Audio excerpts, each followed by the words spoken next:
दोस्तों, देश के अंदर अब जनतंत्र खत्म हो रहा है। इसी को तानाशाही कहते हैं। जब देश का प्रधानमंत्री कहता है मैं सुप्रीम कोर्ट को नहीं मानता, इसी को तानाशाही कहते हैं, इसी को हिटलर शाही कहते हैं, जनतंत्र खत्म होना कहते हैं। मैं बताना चाहता हूं आखिर इस सुप्रीम कोर्ट के आदेश में ऐसा क्या है। सुप्रीम कोर्ट ने ऐसा क्या कह दिया कि प्रधानमंत्री जी कह रहे हैं कि मैं सुप्रीम कोर्ट के आदेश को नहीं मानता।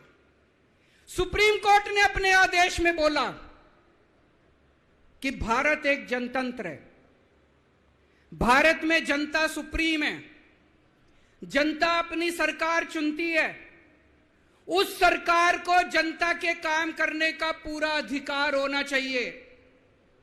दिल्ली में भी लोग सरकार चुनते हैं, दिल्ली की सरकार को भी, जिस भी सरकार को दिल्ली के लोग चुनते हैं, चाहे इस पार्टी की सरकार हो चाहे उस पार्टी की सरकार हो, सुप्रीम कोर्ट ने कहा कि जो भी सरकार दिल्ली के लोग चुनते हैं, जनता सुप्रीम है, दिल्ली की जनता सुप्रीम है, उस सरकार को काम करने का अधिकार होना चाहिए। मैं आपसे पूछना चाहता हूं, क्या सुप्रीम कोर्ट ने गलत बोला? क्या प्रधानमंत्री को सुप्रीम कोर्ट का आदेश मानना चाहिए? मोदी जी कहते हैं मैं सुप्रीम कोर्ट का आदेश नहीं मानता। मोदी जी ने अध्यादेश पारित कर दिया और सुप्रीम कोर्ट के आदेश को खारिज कर दिया। मोदी जी का अध्यादेश क्या कहता है? प्रधानमंत्री जी ने यह जो अध्यादेश पारित किया, यह क्या कहता है?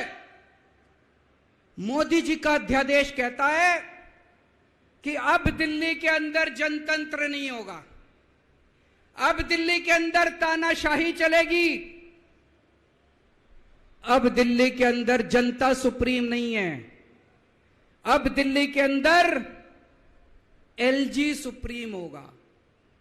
अब दिल्ली के अंदर चाहे जनता जिसको मर्जी वोट दे, चाहे जनता जिसकी मर्जी सरकार बनाए, प्रधानमंत्री जी कहते हैं सरकार तो मैं ही चलाऊंगा, मेरी तानाशाही चलेगी। अब जनता सुप्रीम नहीं है, जनता की नहीं चलेगी, जनता की सरकार की नहीं चलेगी। प्रधानमंत्री जी कहते हैं एलजी के जरिए मैं सरकार चलाऊंगा।